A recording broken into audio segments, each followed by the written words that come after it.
ketahui ya, dari anggota kelompok 3 Praktikum Profesi Mikro tahun 2024 yang bertempat di KUA Pasar Minggu Kebagusan Raya. Nah, saat ini aku lagi bersama orang yang sangat keren nih teman-teman. Kira-kira teman-teman udah pada tahu belum?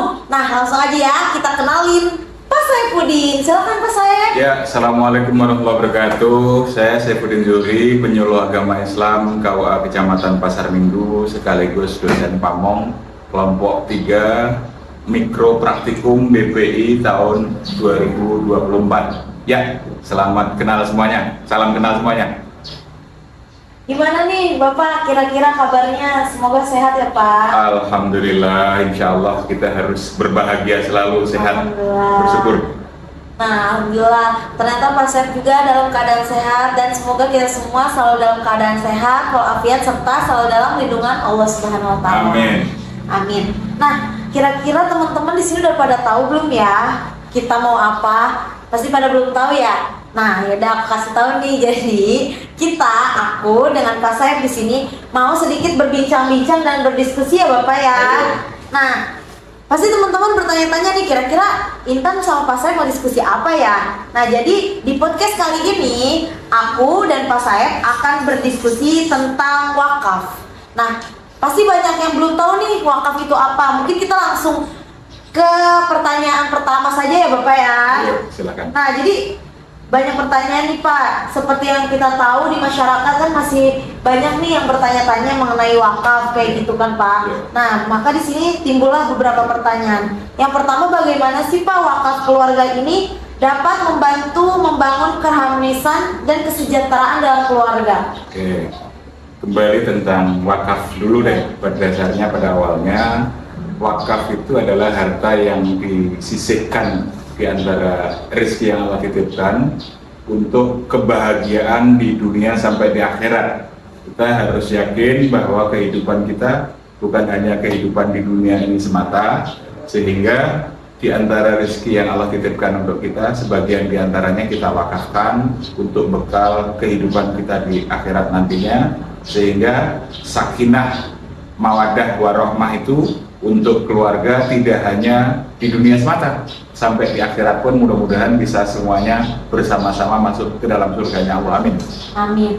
Nah, jadi seperti itu tadi sekilas mengenai wakaf itu sendiri. Mungkin tadi Bapak sudah menyinggung definisi wakaf itu apa artinya ya teman-teman.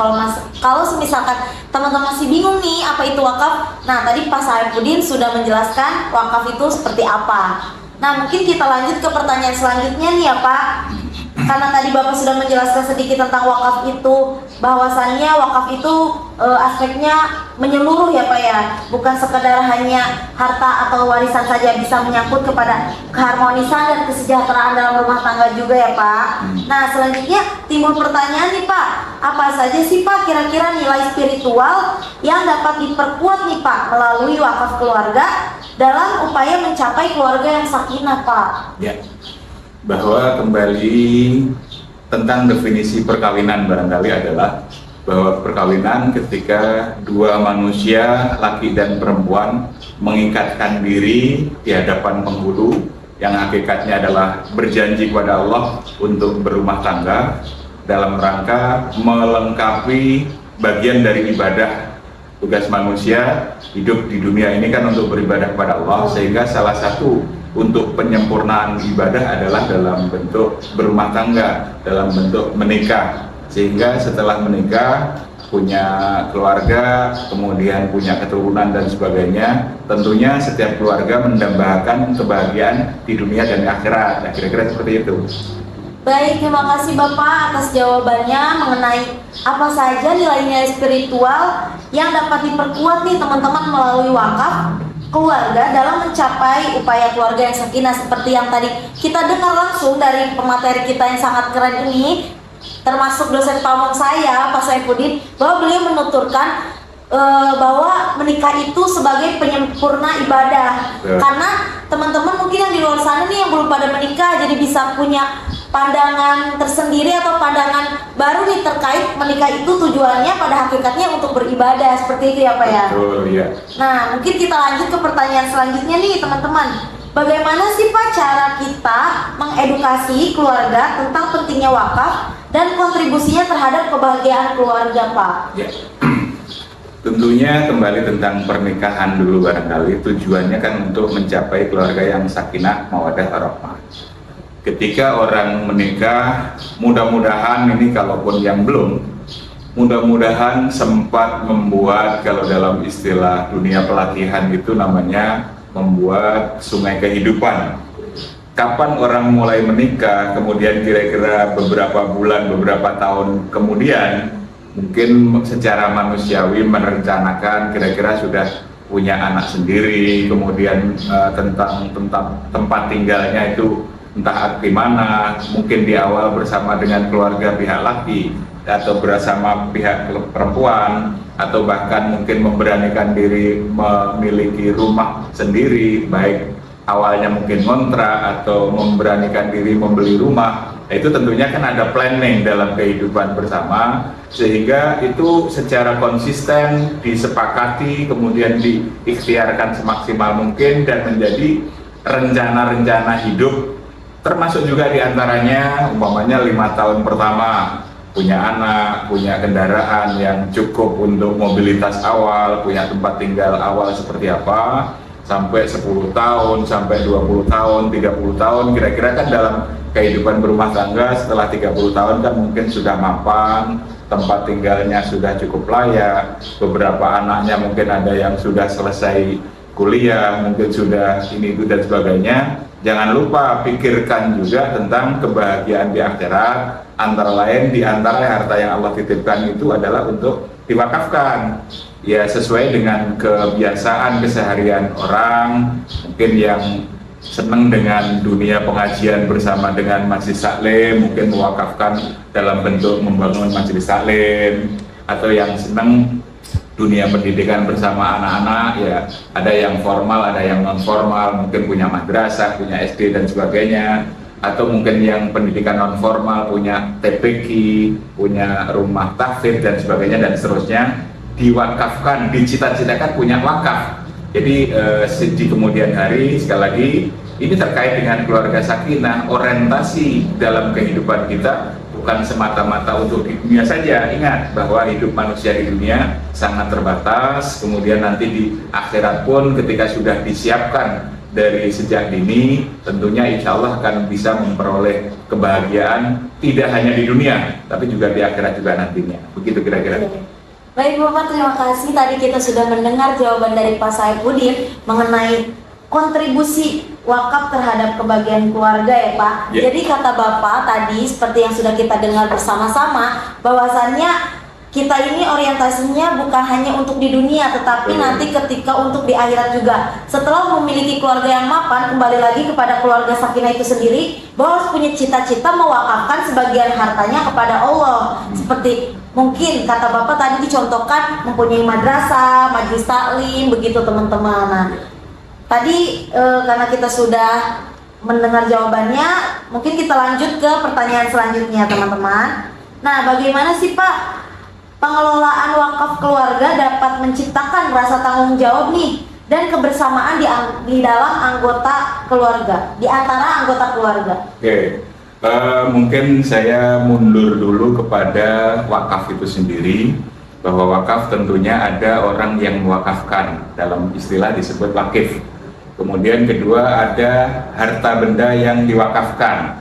Kemudian ada juga orang yang diamanati sebagai nadir atau pengelola wakaf tersebut. Wakaf bisa untuk umum, sehingga nadirnya adalah mungkin adalah tokoh-tokoh masyarakat sekitar. Mungkin kalau kita mewakafkan tanah bangunan untuk masjid musola, tentunya diamanahkan kenadirannya kepada ustadz, ustadzah, guru ngaji, tokoh-tokoh agama sekitar. Ada juga sebenarnya wakaf keluarga. Umpamanya ketika orang sudah berumah tangga, kemudian anak-anaknya sudah pada punya tempat tinggal masing-masing, bisa saja rumah induknya itu juga diwakafkan untuk keluarga. Nah, diwakafkan untuk keluarga, umpamanya kita pesan, nanti kalau bapak udah nggak ada, ini rumah jangan dijual, kalian bisa kumpul di sini, kalian bisa memanfaatkan di sini. Jadi menjadi tetap menjadi milik bersama untuk keluarga besar tersebut. Nah, itu kan juga dalam rangka selalu merekatkan harmonisasi kehidupan. Jadi ketika orang tuanya nggak ada, mungkin generasi kedua anak-anaknya bahkan sampai ke cucunya bisa memiliki rasa tanggung jawab atas harta wakaf tersebut. Jadi ada wakaf untuk umum, ada juga untuk wakaf keluarga, kira-kira seperti itu. Baik Bapak, terima kasih atas jawabannya. Tadi kita sudah sama-sama mendengar kembali ya jawaban yang sangat Masya Allah nih dari seorang Bapak Saifuddin, bahwa tadi seperti pertanyaan yang setelah kita tanyakan kepada beliau, bagaimana wakaf ini bisa menciptakan rasa tanggung jawab dan kebersamaan di dalam anggota keluarga atau di antara anggota keluarga. Tadi Bapak menjawab bahwasannya seperti yang bisa kita lihat umumnya di masyarakat, kebanyakan bahwa orang tua itu kadang suka mewakafkan hartanya tuh ke anak bontot ya, kayak nih rumah buat kamu gitu. Nah itu nanti kalau misalkan orang tuanya nggak ada, buat kumpul-kumpul kalau lebaran di situ. Nah tadi tujuannya seperti yang Bapak bilang, untuk menciptakan rasa tanggung jawab dan kebersamaan di dalam antara anggota keluarga teman-teman begitu. Sebentar, ini sedikit saya tambahkan barangkali gini, bahwa kemampuan di antara putra-putri dari orang tua tersebut ada kemungkinan berbeda. Ada yang bisa punya rumah sendiri, mungkin dibantu juga oleh orang tua di awal, atau juga ketika semua umpamanya punya putra-putri 3 atau 4, umpamanya semua sudah keluar rumah, dalam arti rumah induk nggak ada yang menempati. Itu tadi yang saya katakan wakaf keluarga. Jadi ketika ditempatin oleh anak bontot, tadi istilahnya Intan tadi, bisa saja kepada anak bontotnya itu hanya saja kepada kakak-kakaknya juga diingatkan bahwa posisi anak bontot yang menempati itu tentunya juga berposisi sebagai nazir kalau dalam istilah wakaf tadi. Jadi mungkin juga kepada anak bontot selain menempati juga perlu juga dibantulah mungkin oleh kakak-kakaknya yang sudah bertempat di tempat yang lain, yang awalnya juga dibantu oleh orang tuanya ketika bangun dan sebagainya. Jadi bahwa rasa memilikinya untuk rumah induk tadi bukan sekedar diserahkan kepada anak bontot semata, tapi juga tetap milik bersama. Nah, itu juga penting juga untuk didiskusikan selanjutnya dalam rangka tetap bersaudara, bahkan nanti sampai ke cucu, sampai ke cici dan seterusnya, itu tetap tahu bahwa oh itu adalah wakaf dari bapaknya, dari kakeknya, dari uyutnya dan sebagainya dan seterusnya, kira-kira seperti itu. Nah keren sekali kan teman-teman, kita sudah dengar tambahan jawaban dari Bapak nih bahwa aspeknya tuh banyak, bukan hanya sekedar ke anak bontot, tapi bahwasannya ke kakak-kakaknya itu jadi amanah juga gitu ya Pak ya, untuk kebaikan bersama demi keharmonisan keluarga itu sendiri teman-teman, kurang lebih seperti itu. Nah mungkin kita langsung lanjut nih ke pertanyaan selanjutnya. Apa saja sih Pak jenis harta yang sebaiknya diwakafkan untuk mendukung kesejahteraan keluarga jangka panjang? Ya. Lagi-lagi kembali kepada Allah menitipkan rezeki kepada kita manusia itu bermacam-macam. Ada yang sedemikian rupa Allah limpahkan rezeki, mungkin bisa mewakafkan tanah sampai berhektar-hektar ada. Konon katanya ada sebutan orang saking kayanya punya SPBU berunit-unit dan sebagainya, kemudian membangun masjid, kemudian untuk operasional masjid itu beliau juga mewakafkan bisa saja SPBU-nya untuk operasional masjid. Sebab masjid kan nirlaba, masjid kan bukan komersil, jadi untuk mengoperasionalkan masjid yang besar yang diwakafkan itu tentunya harus di backup dengan cara lain, sehingga ada contoh, ada cerita tentang seorang yang cukup kaya, Allah berikan rezeki mewakafkan masjid berikut unit-unit yang produktif semacam SPBU, mungkin sawah dan sebagainya dan seterusnya, dalam rangka untuk memakmurkan masjid yang tentunya mengurusi masjid, operasional masjid juga tidak sedikit. Contoh umpamanya dalam sehari-harinya masjid juga perlu dibersihkan, perlu perabotan, perlu peralatan untuk kebersihan dan sebagainya, itu juga butuh sumber dana. Tentunya tidak sekedar mengandalkan dari tromol masjid, bisa saja selain mewakafkan masjidnya juga mewakafkan harta bendanya yang lain untuk menopang kesejahteraan masjid tersebut. Kira-kira seperti itu. Baik, terima kasih Bapak atas jawabannya. Nah keren banget kan teman-teman, kita udah dengar tadi ya bareng-bareng bahwa seperti yang Bapak bilang, banyak ya hal yang atau jenis harta yang bisa diwakafkan. Misalkan tadi masjid ya Pak ya, tapi ya contoh masjid. Tetapi selain masjid itu harus ada hal-hal lain penopang untuk keberjalanan masjid itu sendiri. Itu contoh ya, tentang masjid besar. Tentang masjid Bisa besar. juga orang mewakafkan sesuai dengan kemampuannya. Contoh umpamanya di Indonesia juga sudah dilindungi dengan undang-undang wakaf uang mungkin dalam bentuk apa yang kemudian dihimpun oleh lembaga penerima wakaf uang. Jadi orang yang mungkin punya uang 500.000 umpamanya berhak disebut sebagai wakif. Hanya saja dia harus titipkan kepada lembaga penerima wakaf uang, LPWU namanya dalam undang-undang. Jadi sekali lagi bahwa mewakafkan itu tidak harus nunggu kaya raya seperti tadi yang di awal saya contohkan, orang mewakafkan masjid yang besar dengan penopang SPBU untuk operasional masjid. Kalaulah kita yang Allah titipi rezeki agak kecil, ya nggak apa-apa, kita tetap berniat wakaf sesuai kemampuan. Ya, umpamanya tadi dengan 500.000, dengan 1 juta kita titipkan wakafnya kepada lembaga penerima wakaf uang. Itu nanti oleh lembaga penerima akan dioperasionalkan, diproduktifkan untuk membantu wakaf-wakaf yang lain dalam rangka pemberdayaan ekonomi umat, mencukupi kebutuhan umat dan sebagainya dan seterusnya. Kira-kira seperti itu. Wah, aku juga baru tahu nih teman-teman bahwa yang Bapak bilang ya ternyata ada lembaga yang mengelola untuk zakat itu sendiri ya Pak. Wakaf uang itu sendiri. Seperti yang Bapak bilang tadi, gak usah nunggu kaya raya dulu ya Pak. Kita punya uang 500.000 juga bisa. Ibaratnya seperti itu teman-teman. Jadi yang penting niatnya dulu ya Pak ya, karena Allah, dan untuk balik lagi tadi ke tujuannya untuk keharmonisan keluarga ya Pak. Oke, baik, kita lanjut ke pertanyaan selanjutnya Pak. Nah, bagaimana sih Pak cara memastikan nih bahwa hasil dari wakaf keluarga yang telah dikeluarkan itu digunakan secara adil dan bermanfaat bagi semua anggota keluarga? Oke, ini tadi di awal di beberapa sebelumnya tadi saya sampaikan ada wakaf yang untuk keluarga murni, dalam arti contoh rumah induk diwakafkan.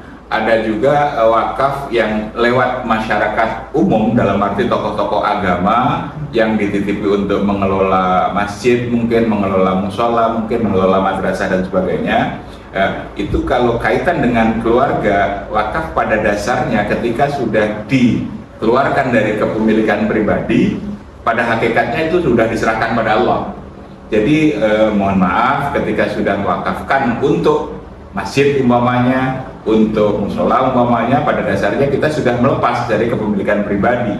Masih boleh memang wakif terlibat dalam pengelolaan harta wakaf tersebut, menjadi pengurus masjid, boleh tetap dan sebagainya. Hanya saja harus apa ya istilahnya, harus benar-benar secara ikhlas sudah melepas dari kepemilikan pribadi.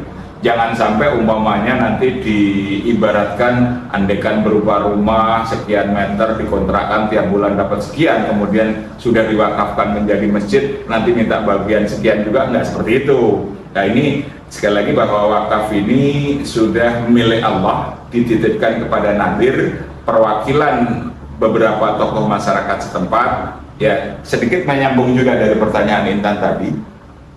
Nadir itu ada 3 macam. Ada nadir perseorangan namanya, itu 5 orang biasanya, ada tokoh-tokoh masyarakat sekitar. Ada juga yang disebut dengan nadir badan hukum, dalam hal ini umpamanya berupa yayasan sehingga mengelola madrasah, mengelola sekolah dan sebagainya. Kemudian ada juga yang namanya nadir organisasi, umpamanya kita orang yang aktif sebagai anggota Nahdliyin atau Nahdlatul Ulama bisa saja mewakafkan kepada Nahdlatul Ulama kelurahan mana untuk sekretariat atau untuk apa dan sebagainya. Itu jadi ada 3 macam ya, ada 3 macam nadir: nadir perseorangan, nadir badan hukum, dan juga nadir organisasi. Nah, itu lagi-lagi kembalinya mengingatkan saja kepada kita bersama ketika mewakafkan, pada dasarnya sudah harus dilepas, bukan lagi milik pribadi, tapi diserahkan. Kita masih bisa ikut mengelola harta wakaf tersebut bersama-sama dengan orang yang sudah diamanati menjadi nadir. Nah, kira-kira seperti itu. Baik, keren sekali Bapak, jawabannya sangat insightful ya teman-teman. Terima kasih ya Pak ya.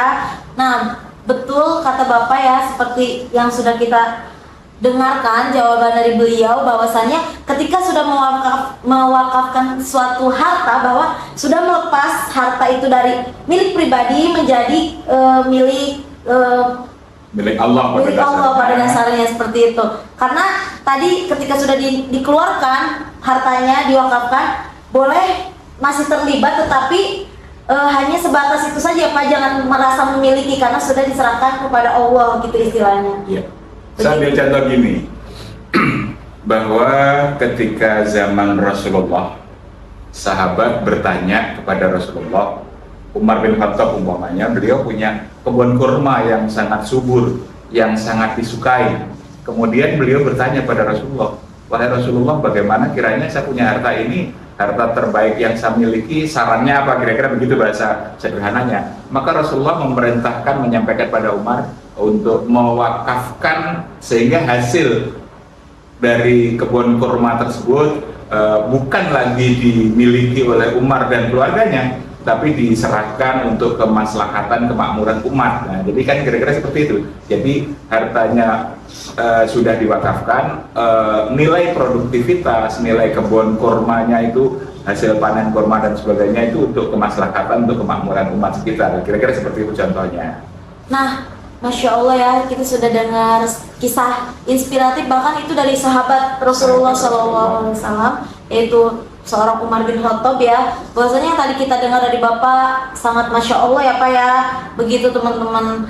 Nah, kita lanjut ke pertanyaan selanjutnya Pak ya.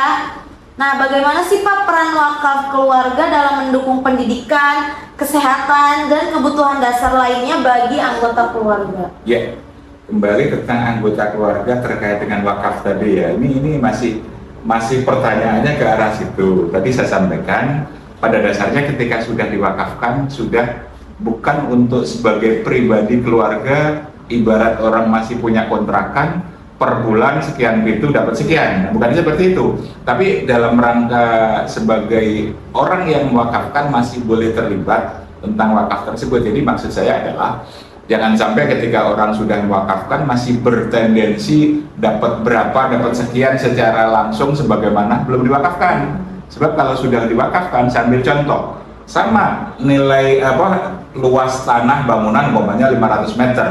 Kalau dibuat kontrakan umpamanya berupa 10 pintu per pintu setiap bulan sekian.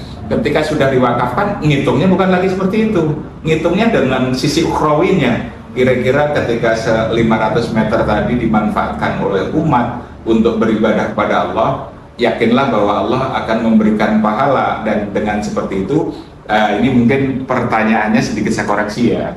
Tentunya ketika mewakafkan, orang juga tidak boleh mewakafkan seluruh harta bendanya, sehingga mohon maaf ya, tidak bermaksud mengurangi nilai niat baiknya, tapi akhirnya beberapa ulama itu menyimpulkan kalau mewakafkan ya seperti orang wasiat, maksimal sepertiga dari harta yang ditinggalkan. Jadi jangan sampai semua diwakafkan kemudian untuk keluarganya jadi kesulitan secara ekonomi, juga kurang bagus juga. Nah, itu yang dimaksud. Makanya ini tadi saya sedikit koreksi terkait dengan sudah diwakafkan kemudian bagaimana terkait dengan memenuhi kebutuhan pribadinya, tentunya harus dipisahkan. Andai kan orang punya tanah 1.500 meter ya, yang 500 yang diwakafkan, sehingga masih ada 1.000 meter untuk keluarga tersebut gitu. Jadi caranya seperti itu ya.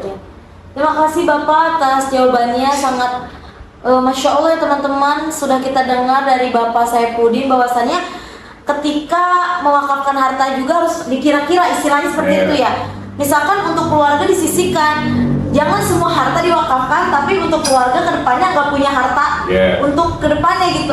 Jadi minimal diambil contoh tadi 1/3 gitu kan. Jadi harus ada punya perhitungan juga untuk kedepannya demi kesejahteraan keluarga itu sendiri ya Pak ya. Begitu teman-teman. Termasuk juga begini, ketika mewakafkan tentunya taruhlah kepala keluarga yang mewakili mewakafkan, itu juga hendaknya sudah selesai di rumahnya. Kepada istrinya, kepada anak-anaknya disampaikan bahwa kita semua punya 1.500 meter umpamanya, yang 500 kita wakafkan ya. Jadi yang 500 itu nanti akan dipisah dari kepemilikannya. Jadi istri, anak-anak dari bapak sebagai kepala keluarga tersebut nggak boleh lagi terlalu istilah Indonesia disebut terlalu cawe-cawe, boleh ikut mengelola, boleh ikut ngurus, tapi secara kolektif dengan tokoh-tokoh agama sekitar, umpamanya wakafnya berupa masjid. Tapi jangan sampai tadi yang kita sebutkan contoh, jangan sampai umpamanya 500 meter diandai-andaikan berupa kontrakan yang tiap bulan dapat sekian, nggak seperti itu logikanya. Makanya tadi yang saya katakan, umpamanya kita punya 1.500 meter, yang 500 yang diwakafkan, yang 1.000 ya tetap untuk bagaimana kemakmuran kesejahteraan keluarga tersebut tetap seperti itu. Baik Bapak, terima kasih banyak ya, sudah jelas banget ya teman-teman. Kita dengar jawabannya langsung nih dari Pak Saifuddin. Sebagai contoh tadi Bapak juga sudah mencontohkan ya bagaimana seperti yang kita bisa lihat di masyarakat, begitu ya Pak ya contohnya, begitu teman-teman. Nah selanjutnya kita lanjut ke pertanyaan selanjutnya nih Pak. Jadi ada pertanyaan nih Pak, apa sih strategi terbaik untuk menjaga komunikasi dan transparansi antar anggota keluarga dalam pengelolaan wakaf Pak? Ya, tentunya ketika harta benda sudah diwakafkan, nanti pengelolanya namanya nadir, yang tadi sudah kita sebutkan, nadir perseorangan, yang 5 orang tadi juga harus semuanya saling percaya. Kemudian nadir pun juga secara berkala ada kewajiban untuk tetap koordinasi dan laporan ke kepala KUA, lewat kepala KUA. Kemudian di Indonesia sekarang juga ada namanya Badan Wakaf Indonesia. Jadi bahwa wakaf itu para nadir hanya mewakili umat, jadi mereka juga harus bekerja dengan amanah, harus bekerja dengan transparan untuk mengelola wakaf itu menjadi harta yang benar-benar bermanfaat untuk keperluan umat sebagaimana yang dimandatkan oleh orang yang mewakafkan.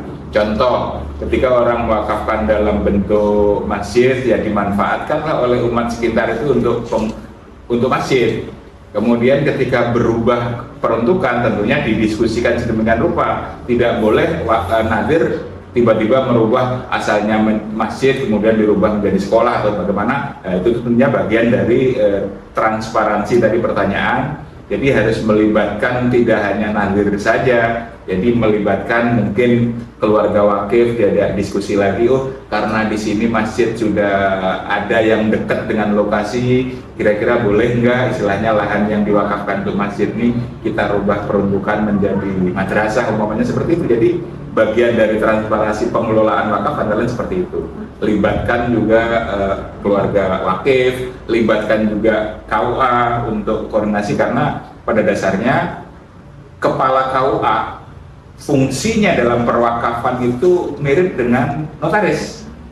Jadi kalau notaris itu untuk tanah namanya PPAT, pejabat pembuat akta tanah, maka kepala KUA itu juga melekat namanya PPAIW, pejabat pembuat akta ikrar wakaf. Ya, makanya tadi yang sambil contoh, ketika mewakafkan untuk masjid ternyata nggak terlalu jauh dari lokasi itu sudah ada masjid.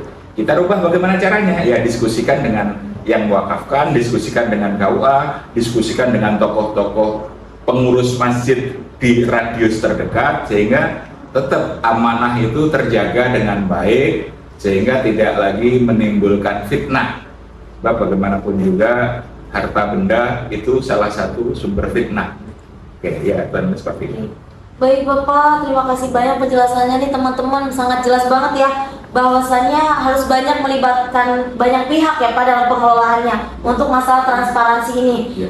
Selain nazir, terus keluarga wakif dan juga ternyata KUA juga berkontribusi, apalagi kepala KUA itu sebagai koordinasi ya. PPAIW. PP Pejabat Pembuat Akta Ikrar Wakaf. Sebagai koordinasi agar bagaimanapun seperti yang Pak Saifuddin bilang, harta benda itu salah satu sumber fitnah ya. Jadinya harus sebenarnya pengelolaannya harus sangat ini ya Pak, sangat detail dan krusial ya, masalahnya menyangkut banyak pihak teman-teman, seperti itu kurang lebih. Baik Bapak, kita lanjut ke pertanyaan selanjutnya nih Pak. Bagaimana sih Pak wakaf keluarga ini dapat menjadi solusi dalam mengatasi masalah finansial yang mungkin dihadapi oleh keluarga Pak? Ya sebenarnya tadi saya sudah sampaikan, hanya saja mungkin akan saya tambahkan gini. Wakaf juga sudah dilindungi juga oleh undang-undang di Indonesia, peraturan-peraturan terkait. Ada yang namanya wakaf produktif. Nah, mungkin hal baru juga bagi Intan. dan para pemirsa, wakaf produktif umpamanya orang selama ini kan berasumsi bahwa wakaf hanya masjid, bahwa wakaf hanya musola, bahwa wakaf hanya madrasah dan sebagainya dan seterusnya. Bisa juga kita mewakafkan kontraan, tetap kontraan. Yang diambil adalah hasil nilai kontraan tersebut untuk mana? Untuk keperluan umat mana? Nah, kira-kira seperti itu. Apakah kontraan tersebut nilai kontraannya dimasukkan menjadi untuk operasional masjid? Silahkan, boleh. Nah, jadi ada wakaf produktif, ada wakaf biasa. Nah, dalam hal wakaf produktif, contoh, maaf nih kalau saya sebut contoh, umpamanya kita punya ruko, bisa kita wakafkan ruko tersebut. Nah, nanti ketika ruko tersebut disewa oleh orang lain, kemudian ada nilai yang cukup besar dalam sewa menyewanya, nadir juga ini mungkin sesuatu yang baru, bahwa nadir sebenarnya juga punya hak 10% maksimal dari nilai produktifnya ya, bukan dari pokok. Umpamanya saya ambil contoh, setahun ruko itu disewa 100 juta, maka nadir secara kolektif yang 5 orang tadi, umpamanya nadir perorangan dari 100 juta 10% berarti 10 juta. Nah, itu boleh untuk para nadir, karena nadir pada dasarnya juga manusia biasa seperti kita yang dalam keseharian mondar-mandirnya butuh kendaraan untuk operasional, mungkin dalam dunia sekarang butuh pulsa, butuh paket data. Nadir punya hak 10% dari nilai, kalau bahasa gampangnya nilai sewa atau nilai produktifnya. Itu bisa juga. Ini menjawab untuk yang tadi ya, pertanyaan tentang untuk memberi solusi kepada wakif, mungkin masih boleh kok terlibat sebagai nadir yang nanti dari nilai produktifnya, sekali lagi bukan dari nilai pokok. Jadi umpamanya nilai pokok ruko itu nilainya 1 miliar, bukan berarti 100 juta milik nadir, bukan seperti itunya, tapi dari nilai produktif taruhlah dapat sewa 100 juta umpamanya, maka yang 10 juta, 10% dari 100 juta kan 10 juta. Lah itulah yang boleh dimanfaatkan oleh para nadir. Itu sudah di backup, sudah dilindungi dengan undang-undang para nadir tersebut. Begitu. Wah, sangat menarik sekali ya teman-teman. Ternyata bahwasannya mungkin ini juga betul yang seperti Pak Saifuddin tadi katakan. Hal yang baru aku tahu nih gitu, selama ini ternyata ada yang namanya wakaf produktif. Dan itu keuntungan untuk para nadir diambilnya bukan dari nilainya utamanya Pak, tapi dari nilai produktifnya itu. Tadi yang seperti kita sudah dengarkan, sudah dicontohkan panjang lebar oleh Bapak ya. Mungkin teman-teman nanti jangan lupa untuk didengarkan ya, karena itu akan dijawab langsung oleh narasumber kita, yaitu Pak Saifuddin. Nah, tidak terasa nih Bapak, sudah banyak pertanyaan yang telah dilontarkan dan sudah masuk ke pertanyaan terakhir nih teman-teman. Mungkin di pertanyaan terakhir ini aku langsung bacain aja ya Bapak ya. Jadi, apa sih Pak contoh-contoh sukses dari wakaf keluarga yang telah berkontribusi pada terciptanya keluarga yang sakinah Pak? Ya, seperti tadi yang saya sampaikan, ada loh di Indonesia sekarang juga ada yang cukup viral juga. Ada seorang yang memang cukup kaya raya, punya kebun lebar yang produktif, kebun mangga. Dia mewakafkan masjid. Karena operasional masjid itu besar, maka beliau juga mewakafkan kebun mangganya. Jadi hasil dari mangga di kebunnya tersebut ketika dijual, ya tentunya setelah dihitung biaya pupuk, biaya dan sebagainya macam-macam itu untuk menopang operasional masjid. Ya tentunya hal itu juga penting untuk dipikirkan oleh para wakif atau orang-orang yang akan mewakafkan. Kita tidak bisa terlalu membebani para nadir. Kita memberikan wakaf berupa lahan kosong, cara bangunnya bagaimana kan bingung. Para nadir itu nanti akan bingung untuk membangunnya bagaimana. Tentunya itu tadilah pentingnya untuk berdiskusi dulu sebelum mewakafkan. Pertama, diskusi di keluarga kecilnya, kepada istri dan anak-anaknya, itu untuk kita akan mewakafkan sebagian. Jadi itu tidak mengganggu rumah tangga tersebut karena hartanya harus dipisah, bukan lagi milik pribadi. Kemudian kepada orang-orang yang diamanati sebagai nadir, tentunya mereka orang-orang yang kita pilih, maaf, bukan sekedar ke tokoh agamaan semata, tapi juga orang-orang yang bisa mengelola harta wakaf tersebut dengan baik. Jadi 5 orang nadir itu juga tidak harus, maaf, tidak harus semuanya ustaz. Jadi mungkin ada orang yang tipe ke pengusaha, jadi ketika dia amanati berupa tanah, bagaimana bangunnya, itu mungkin punya jaringan siapa untuk membantu mendonasikan hartanya untuk membangun masjid dan sebagainya. Jadi sampai ke situ, jadi wakaf itu melibatkan banyak pihak, betul.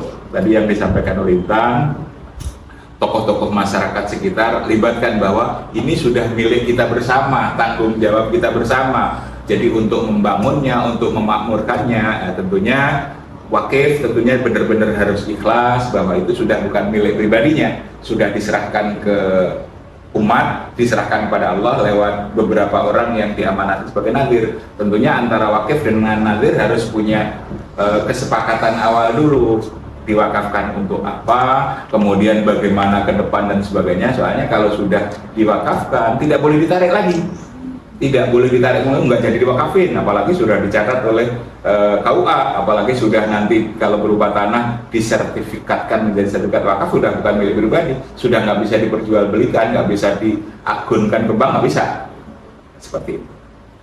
Wah, Masya Allah teman-teman ya, ternyata terima kasih Bapak sebelumnya telah menjawab semua pertanyaan nih yang sangat banyak, dan kita dengar langsung jawaban dari Pak Saifuddin ini sangat Masya Allah, sangat menjawab kebingungan-kebingungan kita tentang wakaf selama ini. Pastinya ternyata pada dasarnya wakaf itu sifatnya menyeluruh ya Pak.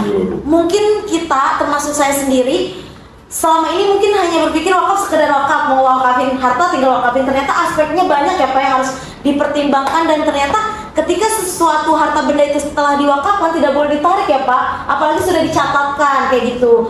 Nah ternyata begitu teman-teman, kita semua banyak belajar nih, banyak dapat ilmu baru dari seorang Pak Saifuddin. Terima kasih banyak Bapak sebelumnya karena telah bersedia menjadi narasumber di podcast kelompok 3 praktikum profesi mikro pada hari ini. Kurang lebihnya mohon maaf Pak, saya Intan Alawiyah sebagai moderator atau host yang bersama ini dari tadi kita udah kurang lebih setengah jam nih Bapak. Terima kasih banyak Bapak ya. Mohon maaf apabila banyak kesalahan baik dari perkataan maupun perbuatan. Mungkin teman-teman jangan lupa ditonton ya Pak podcastnya, karena ini sangat insightful dan pastinya banyak ilmu yang akan didapatkan dan semoga bisa diterapkan atau diimplementasikan di dalam kehidupan sehari-hari ya Pak. Oke. Termasuk sedikit mungkin saya tambahkan, mungkin para pemirsa akan melihat antara pertanyaan dan jawaban agak kurang nyambung. Ya karena pertanyaannya seperti apa, kemudian jawabannya saya kemana, itu dalam rangka untuk lebih apa ya, kita diskusi wakaf dengan lebih menyeluruh yang belum tercover di pertanyaan awalnya seperti itu. Jadi saya paham pertanyaan, tapi saya jawabnya dengan pola yang lain, yaitu lagi-lagi mohon maaf untuk kali ini, mudah-mudahan ada manfaatnya untuk kita bersama. Terima kasih. Assalamualaikum warahmatullahi wabarakatuh. Waalaikumsalam warahmatullahi wabarakatuh. Terima kasih banyak Bapak. Sampai ketemu teman-teman semua.